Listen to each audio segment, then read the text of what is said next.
Shalom, everybody. I'm Rabbi Mendy Cohen from Chabad of Greater Sacramento, and we're going to get to your questions right now. First question, fully loaded.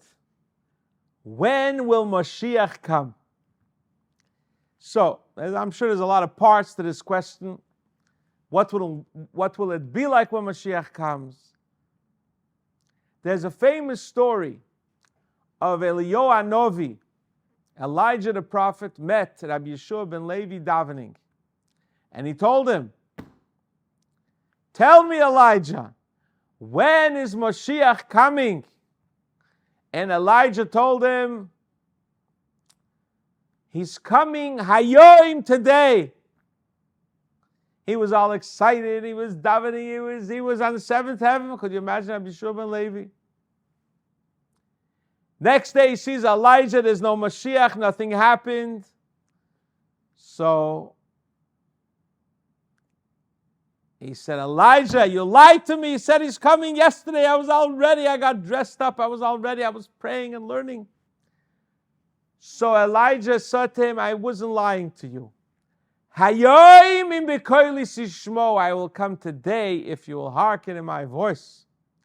Meaning, every day is a good day for Mashiach to come. It depends on us to hasten his coming. Our desire, our prayer is what's going to bring it about. To speak a little more about the time of Mashiach. It says that Jacob, before he passed away, wanted to tell his kids exactly the date of Mashiach's arrival. And as he was about to say it, the divine Shekhinah lifted from him, and he couldn't say it. God does not want this secret to be given out. The Gemara says, "Shleisha dvarim ein adam yodea." A person is not privy to know three things. He doesn't know the day of his passing. We all have an expiration date. We're not privy to that date. We don't know how we're going to make a living. And we don't know when Malchus Beis David will return, when Mashiach will come. We're not given that information because God wants it that way. There's a beautiful story with the prophet of Daniel. In the prophet of Daniel, it says at the end when Moshiach is coming, but it's cryptic.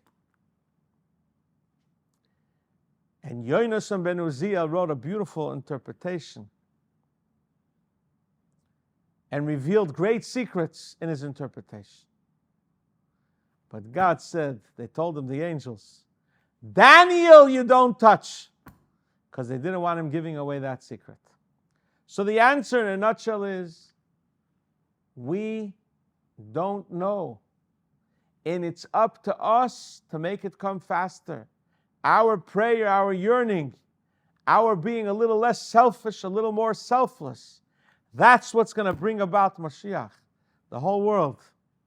So, unfortunately, the answer to that question is, he's coming today. He's coming as soon as possible. And if you look at the world, you see the world is getting better. Look at the world many years ago. There was such poverty. And thank God people have what they need today. The technology, the world is changing. There's awareness of God. The world is changing. We're getting ready. So let's hope it's not too long. Even though we know it says the Talmud that the world exists for 6,000 years. We're now 5,783. But we know our Rebbe, before he passed away, told us Moshiach is around the corner. 29 years have passed, but it's around the corner. And it's up to us to do what we can to hasten his coming, everybody through their prayer, through their charities, through their good deeds. I hope that answers the first question. Question number 2. If everyone in Israel was observant, How would the country run on Shabbos, i.e., military, hospitals, emergencies, etc.? And the answer is like this. Shabbat, just like there's a commandment to keep Shabbos, there's a commandment to save someone who's in danger. Hospitals could operate. They have many religious doctors working. They try, whatever they do, they shouldn't desecrate the Shabbos the least possible way. But emergencies, military, it's a mitzvah to desecrate the Shabbos. Because Shabbos is there to keep a bond between God and His children.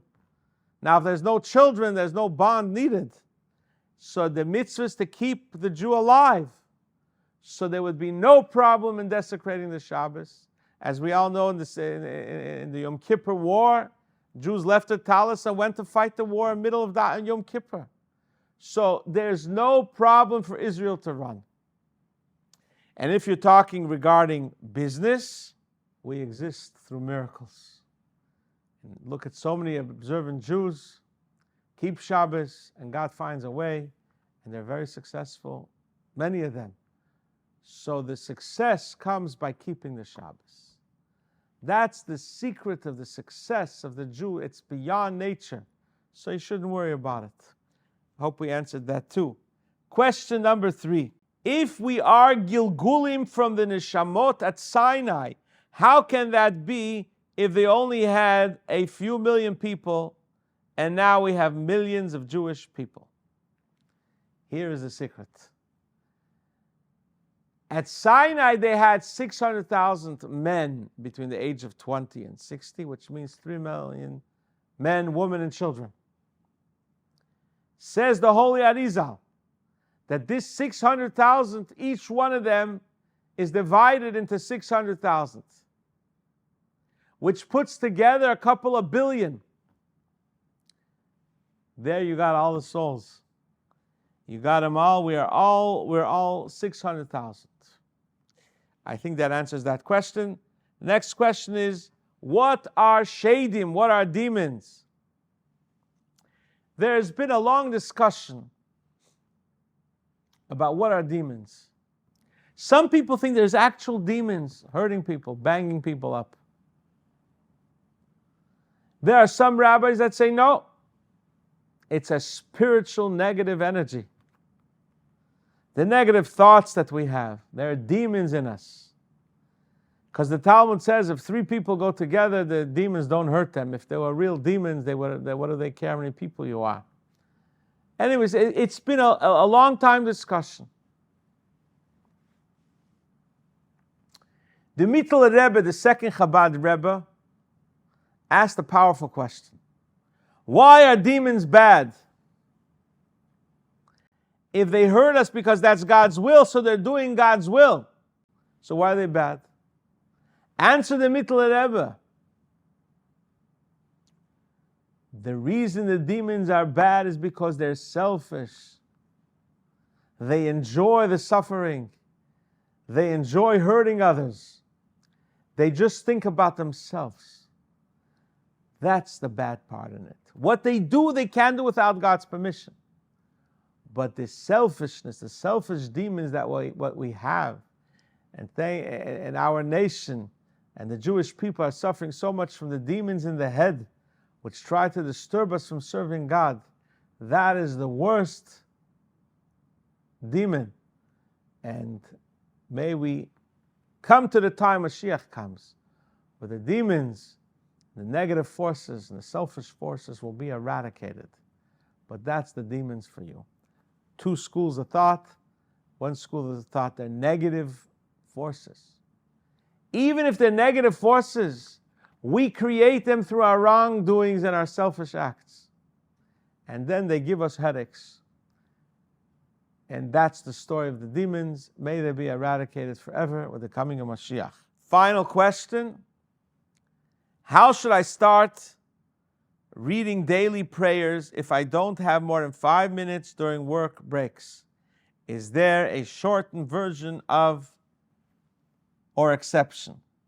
So, There are the prayers in the Siddur, the Baruch Shema, and the Ashrei, and the Yishtabach, and the 2 blessings before Shema, and the Shema, and the Amidah. If you only have 5 minutes, do just the Shema and the Amidah. But hopefully God will give you more time, and you'll have more peace of mind, and you'll be able to pray more, slowly but surely. God bless us all on our journey, and take it a day at a time. Don't try to jump into things, because then you'll get burnt out and it'll all stop. Slowly, slow baby steps, and then it'll be, like they say, slow and steady. May we merit the time when Mashiach will come and will get rid of all the demons. And all the souls that ever lived will come to life again. And we'll have all good. There'll be a perfect world. Everyone will be observant. We'll learn Torah, do mitzvahs, and do God's will, and be connected with the infinite. God bless you all. I hope I answered your questions.